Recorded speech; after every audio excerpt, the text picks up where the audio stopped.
Good evening, everyone. Morning to those joining us from different parts of the world. Welcome to the 12th webinar, our season finale of our MEDJACK webinar series. These webinars are held every fortnight, and the main purpose of these webinars is to start a conversation around ICE, innovation, creativity, and entrepreneurship, a chance to share your personal journey around innovation and beyond. We use our book, MEDJACK, as a conversation starter. MEDJACK, AKU's first ever digital book, has been co-authored by a total of 14 co-authors. And I'd like to share with you a brief outline of what the book is actually about.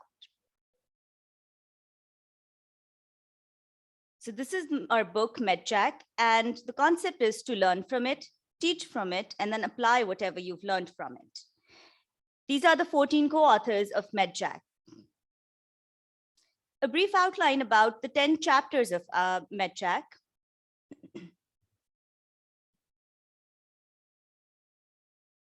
So the first one talks about setting the stage, how CCIT started, what it stood for. The second one's about Ignite talks that were held at AKU. Third chapter talks about our hackathons. Fourth one about the incubation and our incubation related processes here at CCIT. The fifth chapter is an arm of CCIT that we lovingly call as the narrative medicine arm, through which we bridge the gap between physicians and patients. The sixth chapter, the one which we'll be discussing today, is about our innovation fellowship.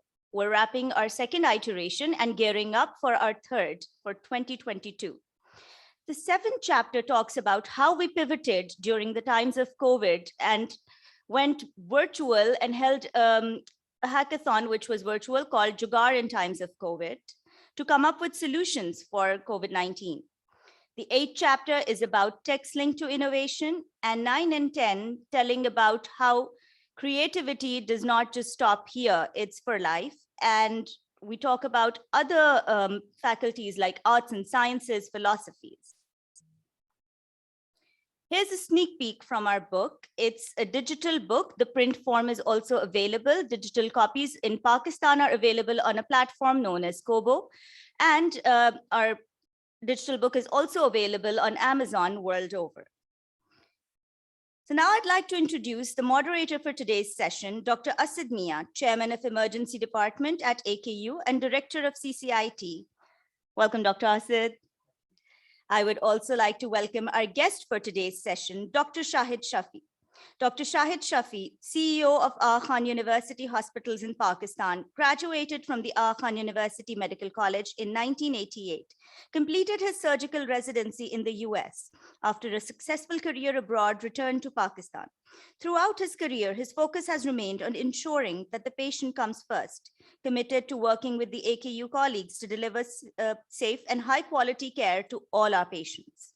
An accomplished surgeon and healthcare executive with a broad perspective of US healthcare system and its current challenges, public health, clinical and management experience in public, private, and academic healthcare systems, proficient in strategic planning and execution in healthcare quality improvement, finance, data analytics, clinical research, communication, training, and mentoring.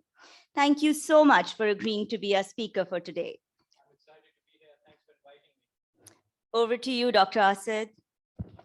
Okay, great. Thank you so much for that, Maureen. Welcome once again, Shahid. We're really thrilled and honored. Great privilege for us that you're here and speaking to us today about.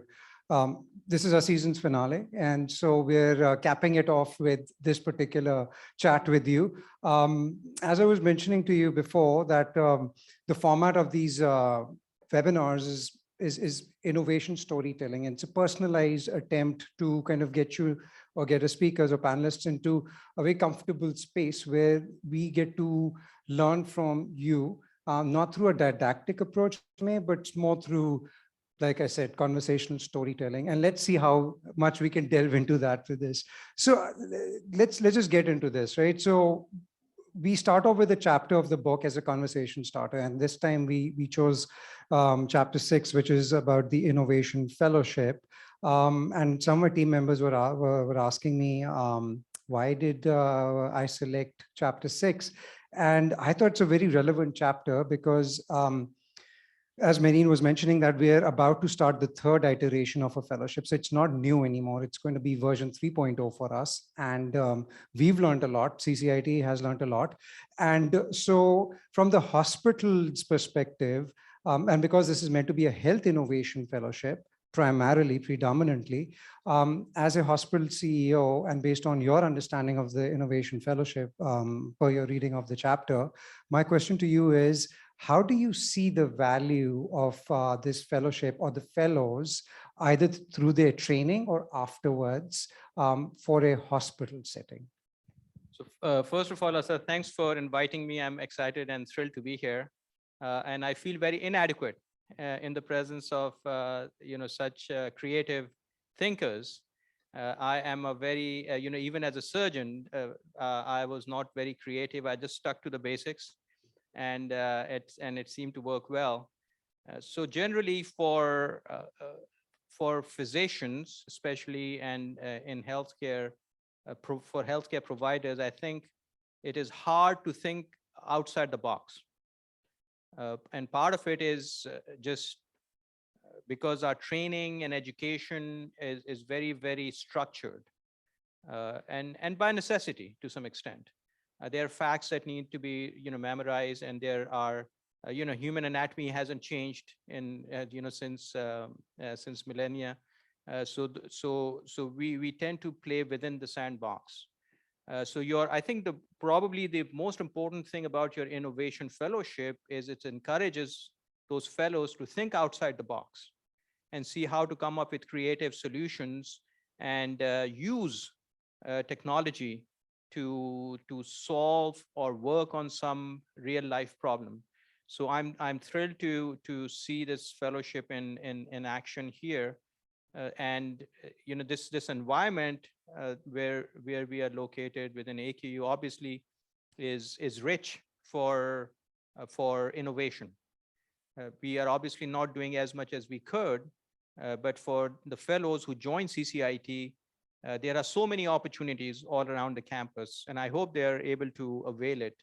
And as a hospital CEO, obviously, I'm committed to providing that access to the fellows so they can really see what is happening at the front lines of healthcare delivery, and how innovation in different areas can be used to improve the level of healthcare that we provide. Great. Thank you for delving into this. And so I'm going to kind of take the thought a bit forward. But before that, I just want the audience, people over here or online, feel free to ask your questions. If you have any comments, I'm happy to interrupt and then just get into your questions or comments. It's meant to be a very interactive session. Otherwise, I'll hog the mic and I'll keep asking. Shahid, this is a great opportunity, by the way, because I really want to pick your brain as well about what we're doing over here. So my vision, if I may, when we started the Innovation Fellowship, was that there'll be these individuals, these young individuals, who would have completed their professional undergrad, let's say, and in the mid to late 20s, let's say, and then they want to learn more about the healthcare space.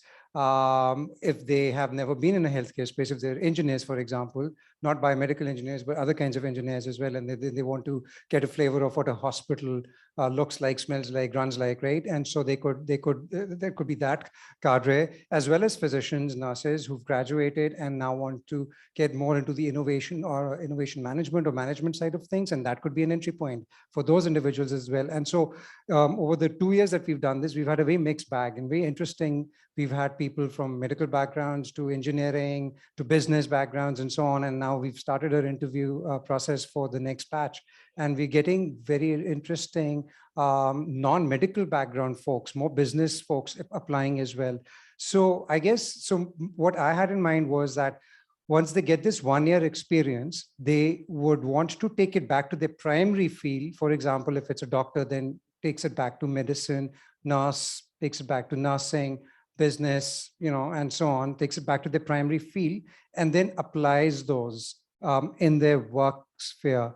I don't think we have enough time spent doing this that we can give you, an update on, what are the outcomes from that perspective. But do you see the value of these individuals then plugging them back into the healthcare space in the primary areas? Could be an occupational therapist or a physical therapist or a pharmacist or a physician or a nurse, and so on. And then they use design thinking principles that they have learnt about during this fellowship, which is one of their important deliverables or learning objectives for them. So I think that is the real value of this fellowship, right? Is to, or any kind of training that you undergo, is to take it back to your primary field and see how you can apply it to advance what you do. So to me, that is a given. Having said that, what the challenge with most of the fellows will face, and I mean, you probably know more about your fellows than I do, is then when they return to their primary area of work, it is not conducive to adoption and creative thinking and adopting new innovative thinking and innovative solutions. So I'm actually curious to learn from you and from the fellows as to what has been their experience like after the fellowship. But like you said, it is too early to figure that out. I think the whole idea in my mind of an innovation, driving innovation in healthcare, is to solve real life problems. It is, I mean, of course, you can, one can and should pursue their passion wherever it leads them, especially an academic curiosity should be pursued, and we encourage it. But if I put my, a hospital CEO hat on, I'm looking for innovation to solve some of the pain points that we have not been able to address effectively using conventional solutions.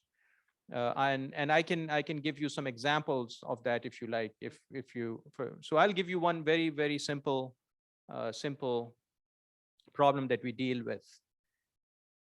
We have a certain amount of inpatient capacity, inpatient bed capacity, and these beds are the capacity is divided into different specialties. For example, let's just take the example of intensive care unit. We have certain number of intensive care unit beds. It is not unusual for us to have patients in the ED who need an intensive care unit bed. But we do not have one. All our intensive care unit beds are occupied. And then even if we can move a patient out of the intensive care unit who is well enough to be moved out, it takes some time to clean that bed and get it ready, and then have the appropriate nursing staff to take care of the new patient. Now, as you sort of sit and think about it and think about how many moving parts there are in this process, how do we connect those dots?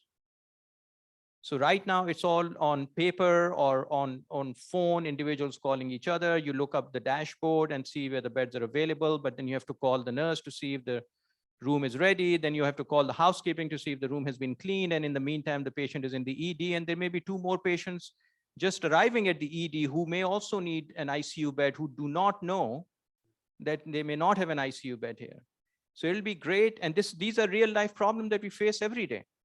So it'll be great to have some innovation or innovative thinking applied to this problem to see how do we streamline this process, and how do we get this information in real time in the hands of the people who are receiving patient in the ER. How do we get them to realize that, yes, they are about to accept a patient at the doors of the ED who needs an intensive care bed, but there are no intensive care beds available inside for the next 12 to 24 hours. It's a great example. And thank you for giving us that example. So what comes to my mind is design thinking processes, which we have actually iterated upon. We kind of picked them up from different places, primarily from Stanford's D School Design School, where they do this human-centered design thinking process. It's an iterative process for complex problem solving.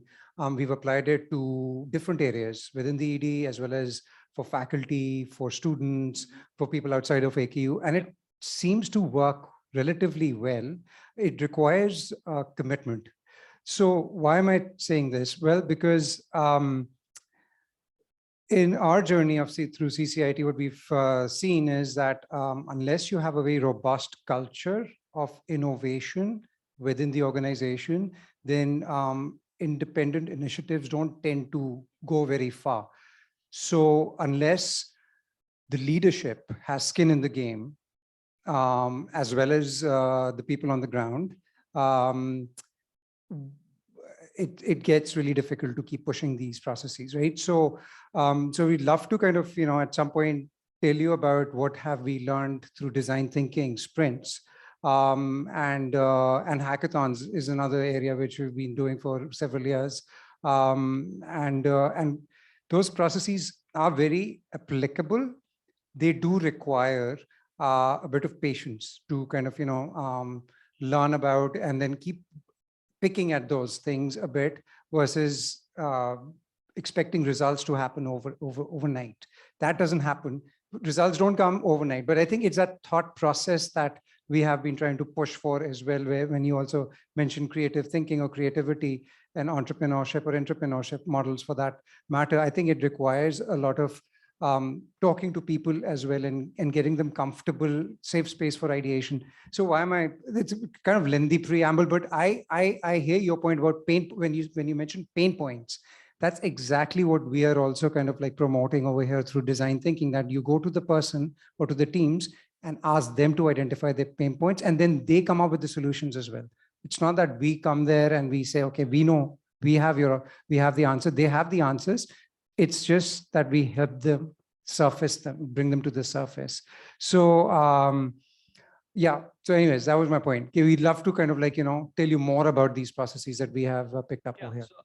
So I think what we are saying, it has to be a team, it has to be teamwork.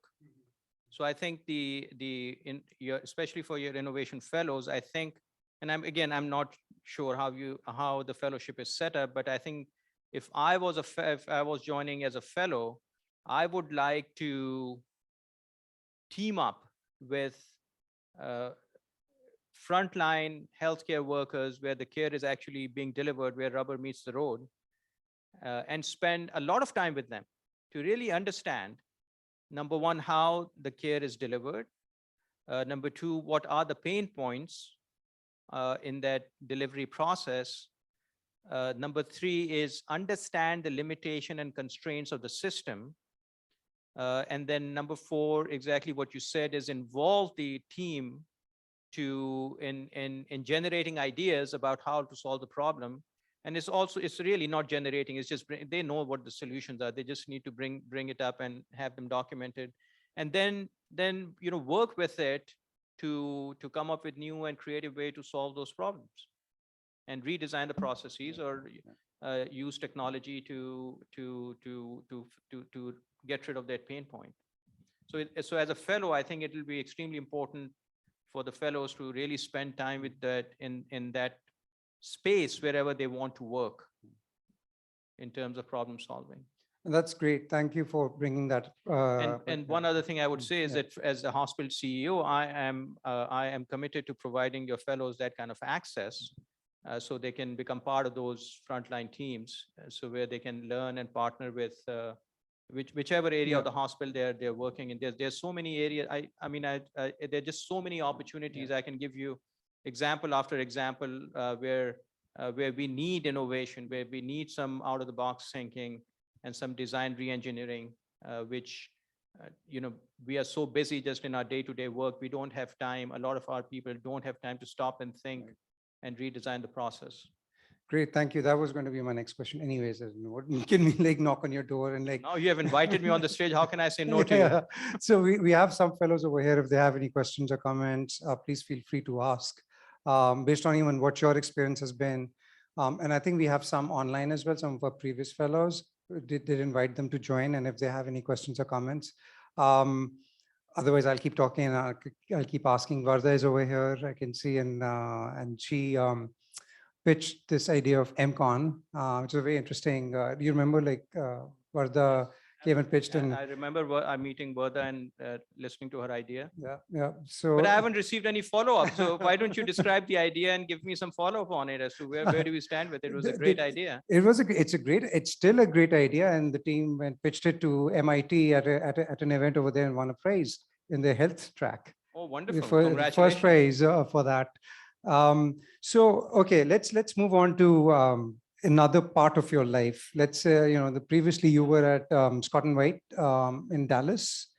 Tell us a bit about that, and so as a CEO over there, or what you were managing over there, and how does that compare and contrast with what your role is over here? And this is your first year anniversary as well, right? So yes, being yes, at it AQH. is. It is. So that question requires some reflection, and I haven't had time to reflect. So off the top of my head, so I spent about a decade working at Baylor Scott and White Health in Dallas, and my role there was primarily in surgical quality improvement. But to set the stage for that, Baylor Scott and White system came about by a merger of two systems. There was a Baylor healthcare system in Dallas, which had about 12 hospitals. And then Scott and White was another health system in Central Texas, and the two merged into a single system. And by the time I left, that single system had about 45 hospitals, 350 or so clinical practices all across the state of Dallas, about 5,000 physicians, and so on and so forth. So very large, complex, geographically diverse system. So what probably the most interesting thing is that the challenges are similar in a lot of ways. Of course, the resources are different, the geographic environment is different, the geopolitical situation and security issues are different. But a lot of problems when it comes to healthcare delivery are the same. And what are some of those problems? So disease prevention, let's just start right from the beginning. Disease prevention is a problem everywhere. A lot of our diseases are driven by lifestyles, whether it's obesity or heart disease or cancer. A lot of these are driven diabetes, hypertension, cardiac disease. These are all, a lot of them are driven by lifestyle. So that is the same problem there and the same problem here. The other issues which are also similar is access to care. Now, the reasons there are different compared to here, but access to care remains a challenge, globally.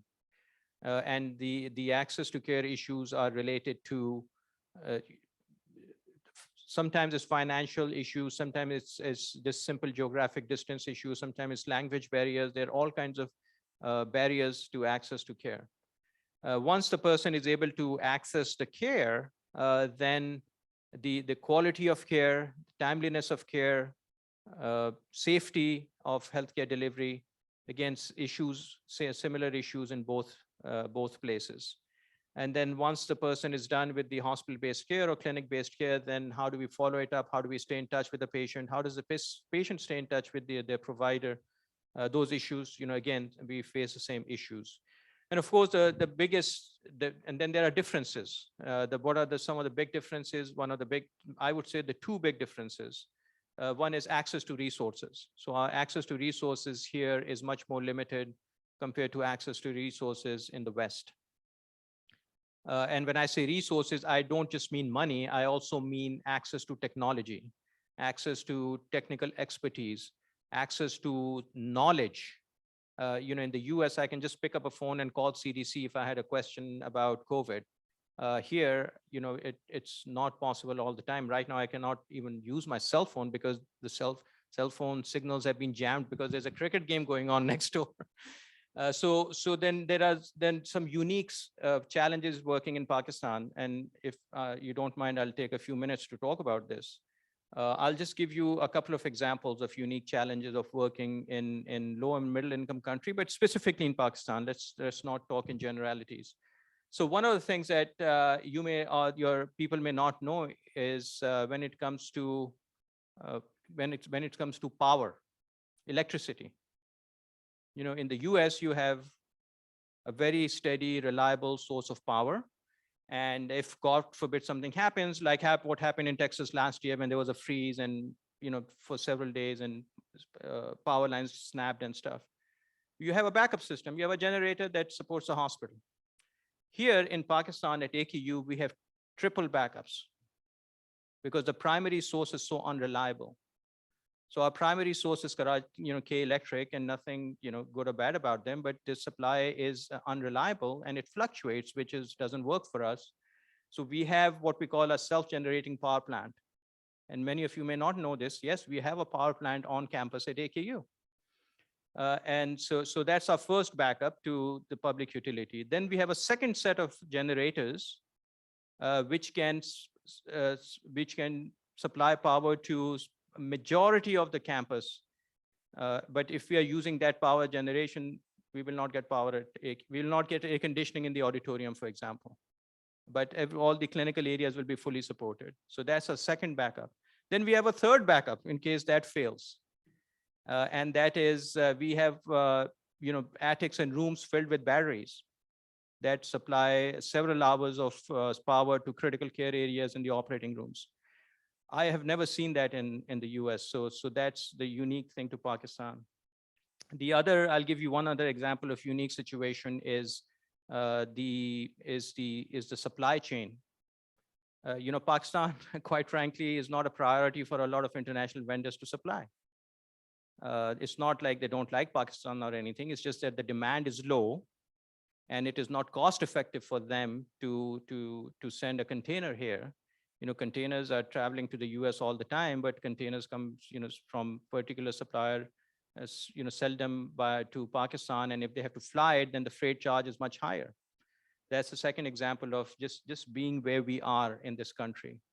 Another example, another challenge unique to Pakistan is security situation. The other day I went to my office, or it was like very early in the morning, 6 or 7 o'clock, I was in the office.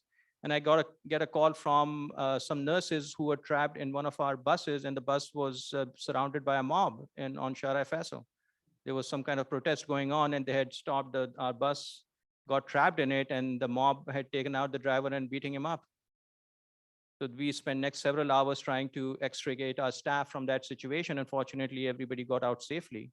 But these are some of the unique challenges of working in Pakistan. So there are a lot of similarities, and then there's some unique challenges to Pakistan. So just think about it that we have the challenges that the West faces, plus we have some more of our own. Oh yeah, now that, like, after listening to you, I'm like, oh my God, we have like a lot of challenges.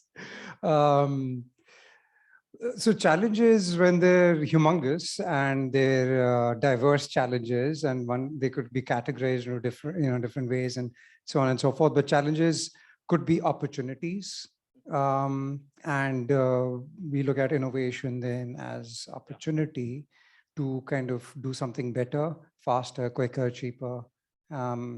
That's how we define innovation. How do you define innovation? So I think for me, an innovation is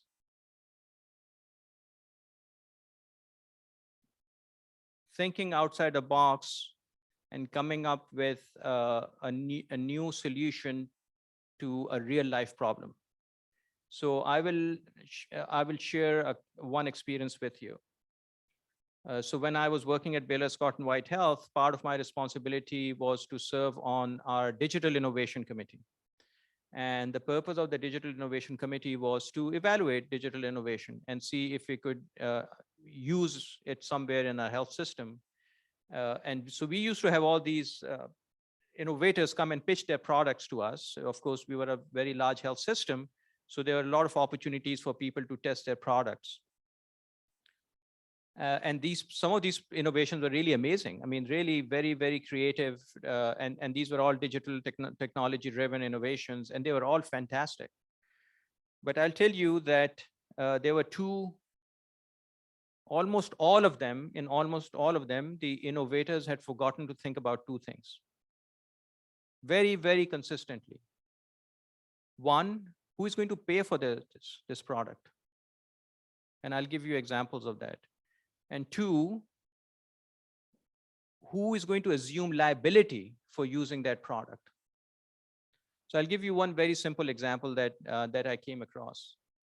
There was one team that had produced a very, very simple fetal monitor that a pregnant woman could just put on her abdomen, and it would pick up fetal heart sounds and rhythm and transmit it remotely to the obstetrician's office or wherever they want to send it to look at it.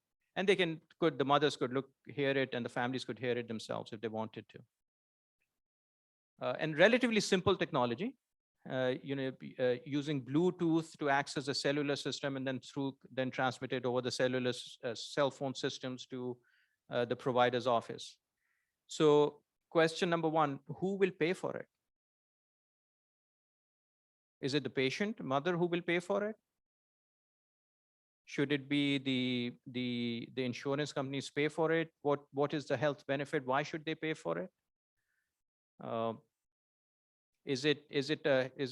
What problem is it trying to solve? It was unclear as to what problem was it trying to solve. Then if the information gets transmitted to the obstetrician, and what is the obstetrician expected to do with it? Are they expected to look at it and give some feedback to the patient or monitor them in real time? How will we compensate the obstetrician for that additional work? So they hadn't thought through that piece of payment. Who is going to pay for it? Who is your real customer? The second thing is liability. That now you're collecting all these data, all this information, and let's say something gets missed in it. And that's one of the problems with data. Now we have so much data, we don't know what to do with it, and information is hidden. But if you miss a critical, let's say there's a fetal deceleration and it's missed, and the baby is damaged somehow, has an anoxic brain injury or something else, who is responsible for missing that? Is it the mother? Is it the obstetrician? Is it the device company? Who? And until you resolve those issues, what is the problem that you're trying to solve? Who is going to pay for it in a real business and market environment? And what is the legal liability and responsibilities? I think a lot of digital innovation do not move forward because the innovators haven't thought about it. They got so excited and got caught up in technology and innovation that they forgot to pay attention to real life issues. Great. Thank you so much for reminding us, because now I recall that once or twice when we've come to you and pitched an idea to you, and you've asked us exactly those three questions. What's the problem? So at least I'm consistent. You're very right? consistent. Hats off to you for that, for consistency. So just a recap. So what's the problem that's being addressed? What's the problem you're trying to solve? Who's going to pay for it? And who's going to take the liability if something, some mishap or some adverse event outcome happens? So just kind of following through a bit on that. So for young people, if they are not very savvy about technology, let's say, or tech innovation within health, what if they're more interested in the thought process of innovation when they want to work within process re-engineering, improving throughput, which may not require fancy devices or tech? It could be low tech, but it could be potentially very high impact. Would you encourage that kind of practice? Absolutely. In fact, that is where I think that's where we missed the boat. Because when we start thinking and talking about innovation, most people start thinking of high-tech innovation. I'll give you an example of a low-tech innovation that was helpful. Again, can I take a couple of minutes to describe the situation? So this is when I was working at UT Southwestern as a trauma surgeon, and one of the issues that we had 5 trauma, what we call trauma rooms in the emergency room. And this is a Parkland Hospital, in Dallas is a big, busy trauma center. And a lot of time these rooms would get filled up, and then, we would go on what's called divert, which means we would stop accepting new trauma patients, and the patients had to be transferred elsewhere. New patients had to go elsewhere. So there was this whole movement within the hospital that we need to expand the ED and add trauma rooms. And just so you understand the magnitude of this problem, adding a trauma room will cost about $1 million each, and then plus all the staffing and everything that is needed to it. So we were not convinced that we really had a capacity issue. But we were not convinced that, and we didn't have the money, to spend. Yeah, it's not just AKU that struggles with money. Even every place, no place has unlimited resources. So what I did was, I was the medical director of trauma surgery service at that time. I teamed up with our some of the design process engineers in the management there, and they used Lean Six Sigma methodology and they worked with us for several months, mapped out the entire process of a patient throughput from the trauma room, from the time patient is at the door of the emergency department until they leave the emergency department. And our nurses volunteered. So first we sat and designed, laid out the whole process step by step, what happens at each process. Is something called a fishbone diagram. So we build that fishbone diagram and then swim lanes about what could happen in which area. I'm just dropping these fancy terms so I look like an educated person. And then our nurses took it upon themselves to, for a month, 24/7, we measured the time spent by each patient at each one of those steps of the process. And then we went and analyzed the data. And when we were doing the data analysis, we divided the patients into two groups: those who stayed in the ER for 3 hours or less, which was our target, and those who spent more than 3 hours, which was the anomaly or problem that we were trying to fix. And then we compared the time spent at each one of the steps that we had previously mapped to see where was the difference between these two groups of patients, the ones that left on time and the one that stayed extra long. And contrary to different myths, the problem that we found where the biggest difference in time was simply in transporting the patient at the end of all the workup. And the low-tech solution for that problem was to hire 2 more people to transport the patient. And if we did that, we could increase our capacity by about 30%. So this is an example of very data-driven. I hesitate to call it innovation, but it was innovation in that setting because nobody was thinking about it. A very data-driven innovation which came up with a very low-tech solution that solved the problem and saved the institution potentially millions of dollars, and improved the access for the patients to this world-class trauma center.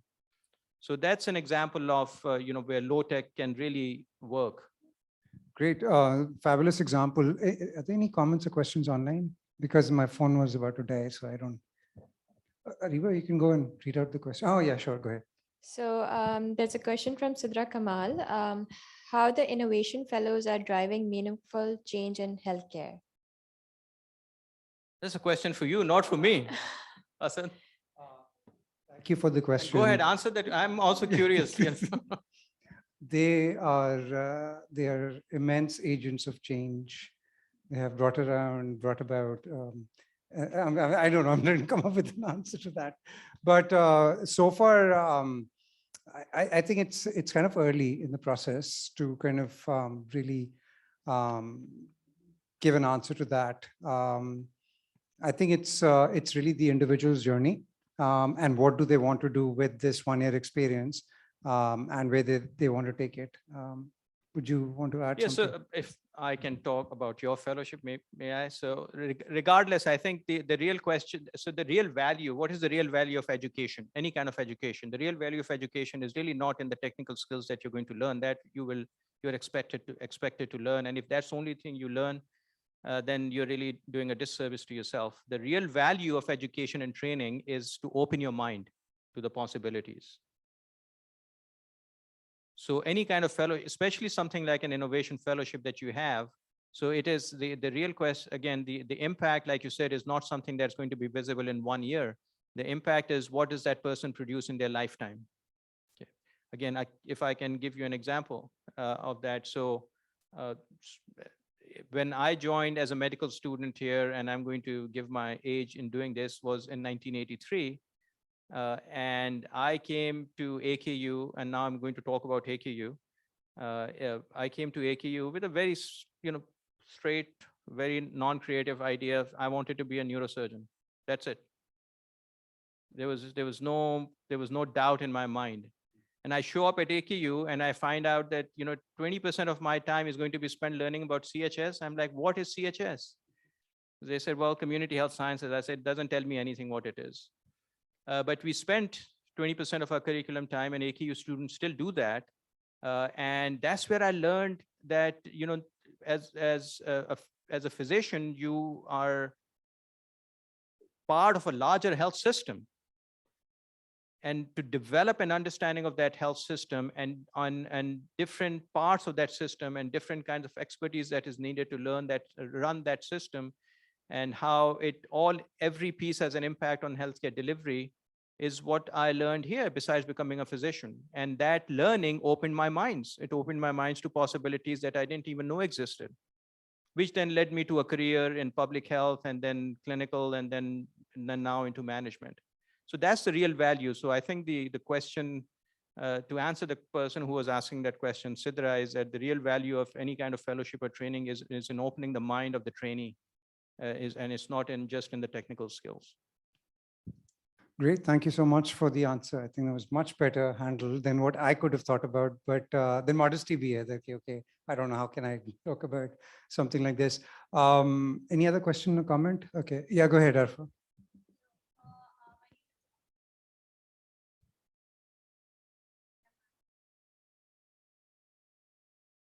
Okay, thank you. So my name is Arfa Masiuddin, and I'm the current innovation fellow here.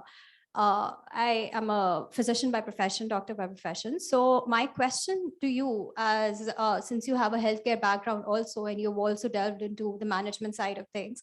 So the few components that we were mentored in during this fellowship included innovation, creativity, entrepreneurship, leadership to an extent, grant writing, all of those, a little bit, a good mixture, I'd say, of all of that. So how do you, what other components do you think could be a part of this fellowship that would actually add value to any sort of innovation that we can curate in the healthcare domain?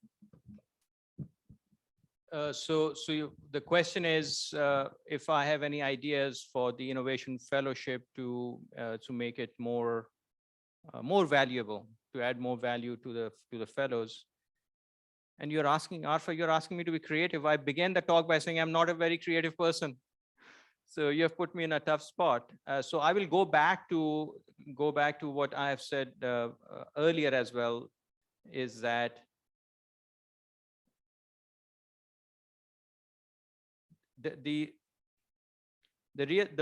if you innovate something, you want it to be adopted in real practice, and then hopefully scale it up to whatever scale you want to go up to.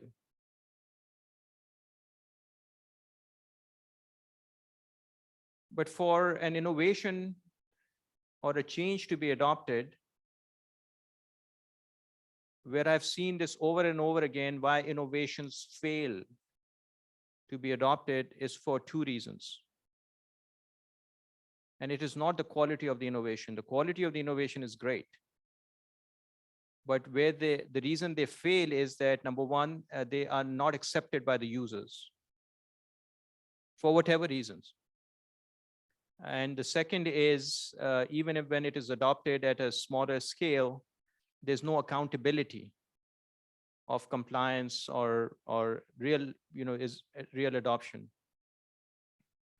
And without acceptance by the user and without an accountability of actual usage, innovations will fail. So so to answer your question about how can what other ideas do I have about that can add value to the fellowship, I will go back to what I said earlier.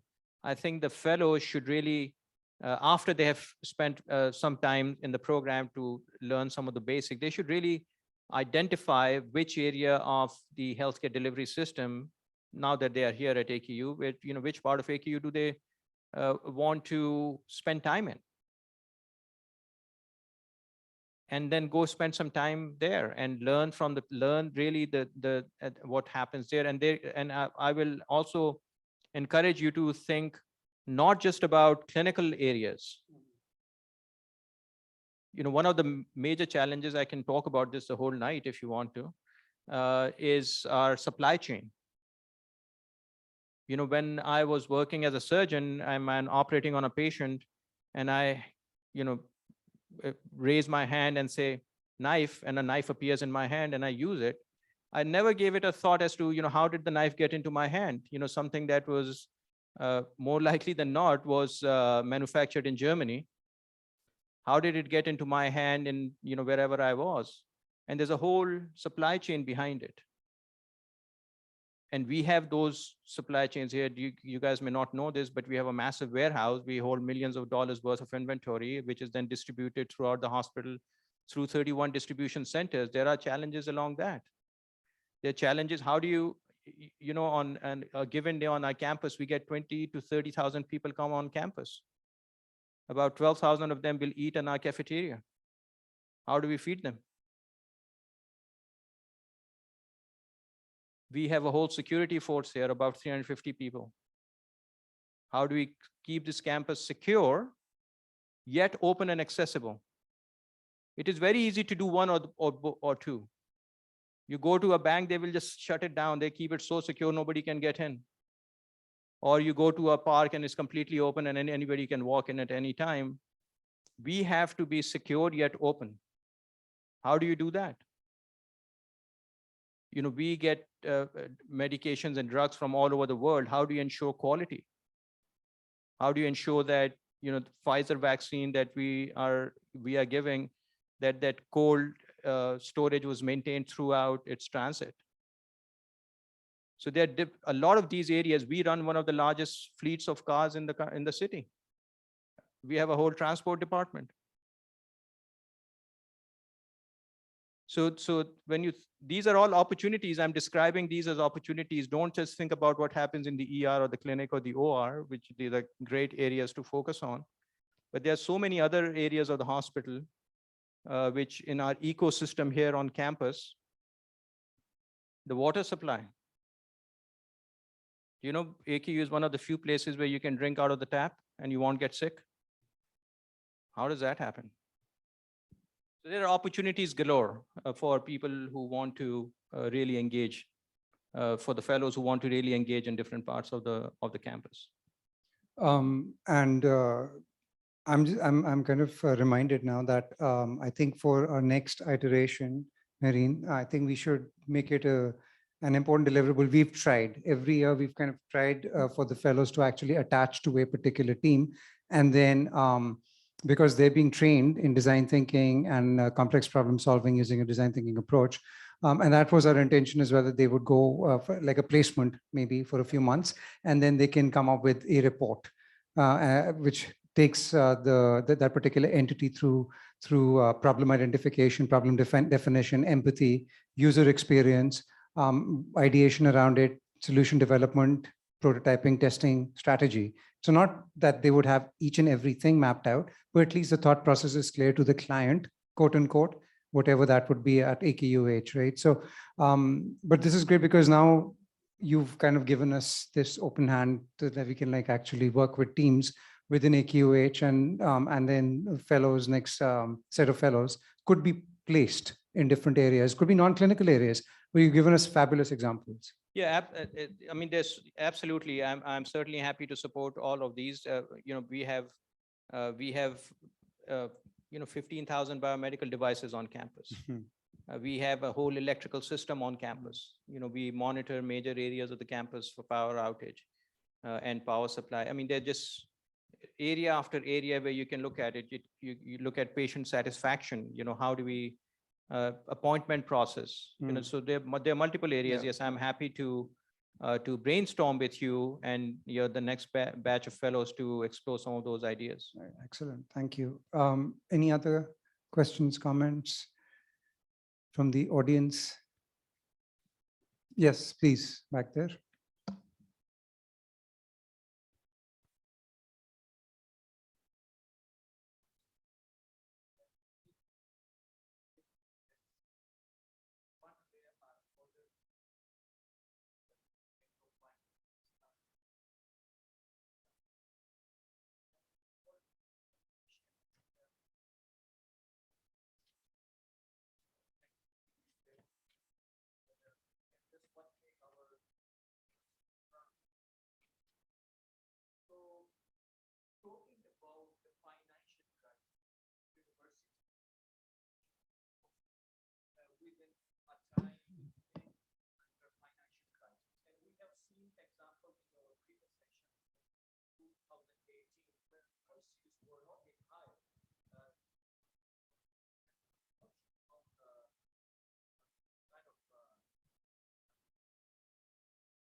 That's so the question is about, financial, how do you deal with financial challenges, and what is your plan for sustainability for AKU? So really an excellent question.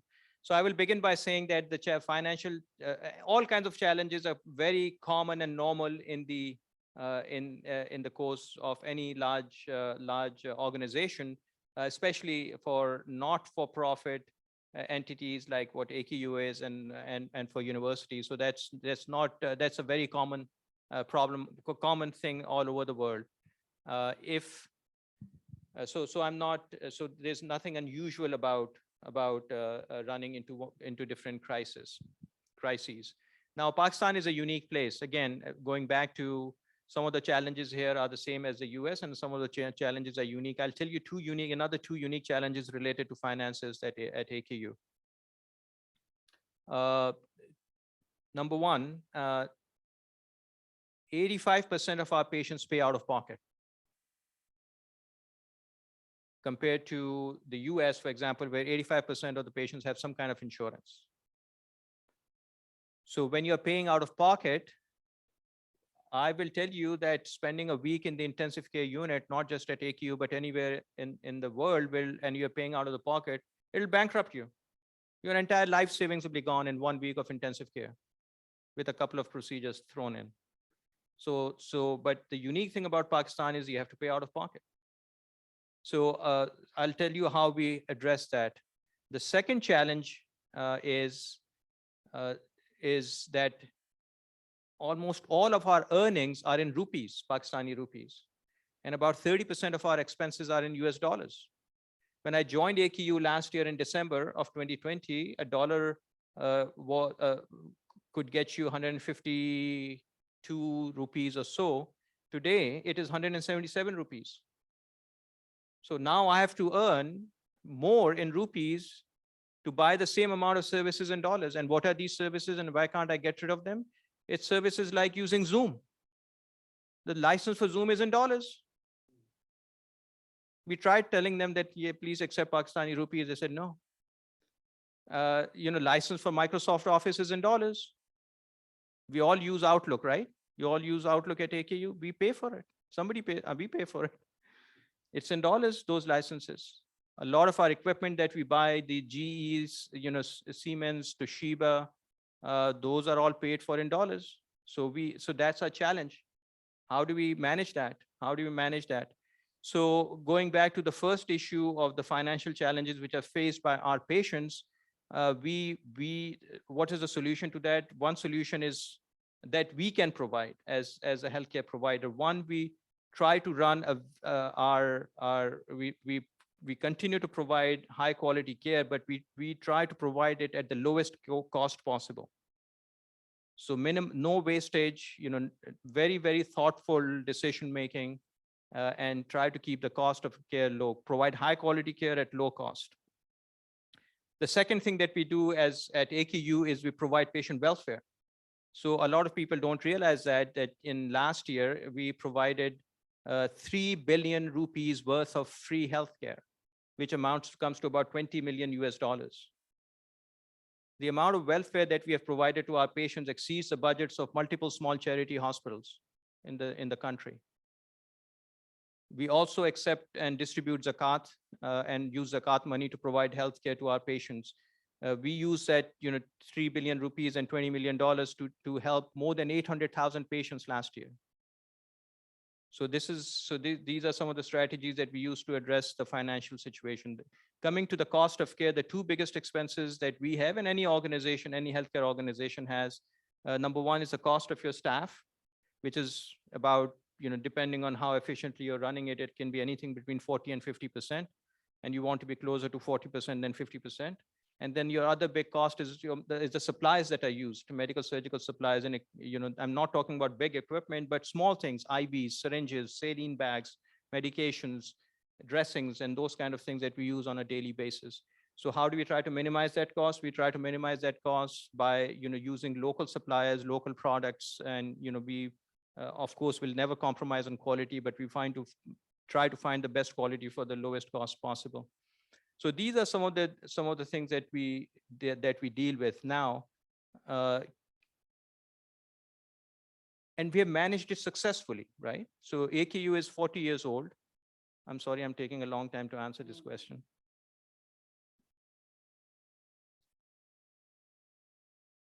And we have continued to grow. Every year we have grown despite all these challenges. And that's a testament to the financial management. Besides other things, that's a testament to financial management and the commitment of our people at every level, from the front line of care to the back office people, to management, to leadership. The commitment of people to the institution that I have seen at AKU, I have not seen it at anywhere in the US. And I've worked at some of the finest and the biggest name institutions like Hopkins and Penn and UT Southwestern. But the commitment that people who work here have to AKU and the level of dedication that I've seen here is just unparalleled in my experience. And those are the kind of things that make AKU so unique and make it what it is. And this is why AKU how AKU has impacted millions of lives throughout his 40-year journey. Thank you. Those comments, and thank you for the question, actually. And what you've kind of gone over also addressed some other questions, is why are you passionate? What brought you back here and work over here? And so I'm not going to I'm not going to ask you that question, but because we're also coming up to the top of the hour. But anyways, if I do have one or two questions, and just thinking about this, from the revenue perspective, when we think about non-clinical revenue, would you, as a CEO, would you encourage entrepreneurship or intrapreneurship models which could bring in non-clinical revenues, because they're smart, very smart, brilliant people over here on campus? They've come to me at times within as a chair of the Department of Emergency Medicine, my own team has come to me, and at times I'm unable to kind of facilitate them past a certain point. And we could get into reasons as to what hurdles exist for intrapreneurship or entrepreneurship within the campus. But would you be encouraging of non-clinical revenue streams? So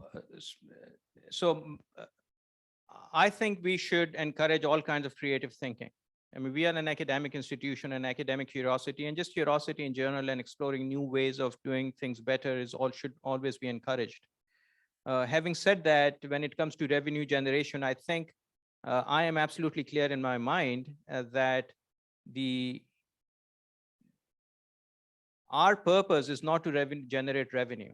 Our purpose is to advance the vision and mission of the university. Revenue generation is a means to the end. So in everything that we do, we have to ask ourselves not how we can generate revenue, but how does it advance the vision and mission of the university? And if it does advance that, then we have to ask, how do we make it self-sustainable? So I think those are the principles that we need to keep in mind, more than revenue generation, is how does this project or this work improve quality of life, or improve, how does it impact people? How does it impact the quality? How does it impact relevance? How does it impact access? And revenue generation should be part of your business plan. So we need to have, that's another thing that I see a lot of innovators lacking, is this thinking from a business standpoint as to how do we make this project at least self-sustaining.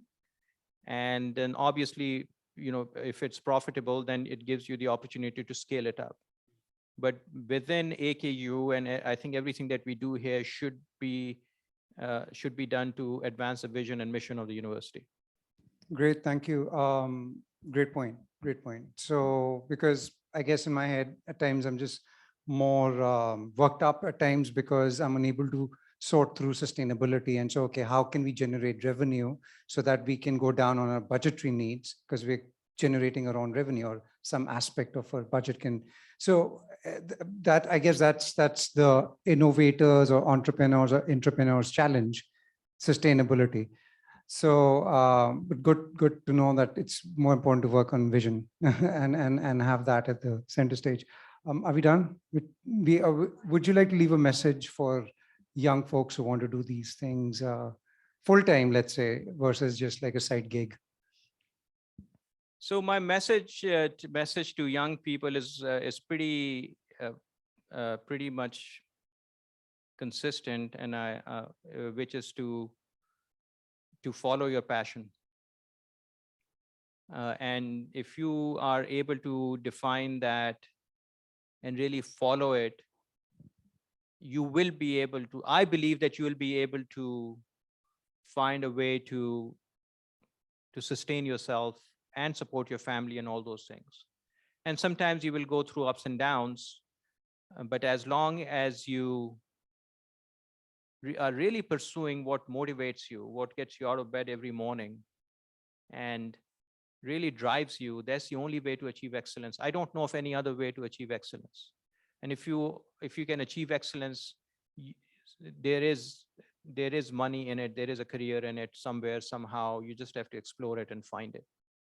So again, thank you very much for inviting me today. I really enjoyed this conversation, and hope to do it again sometime. Thank you.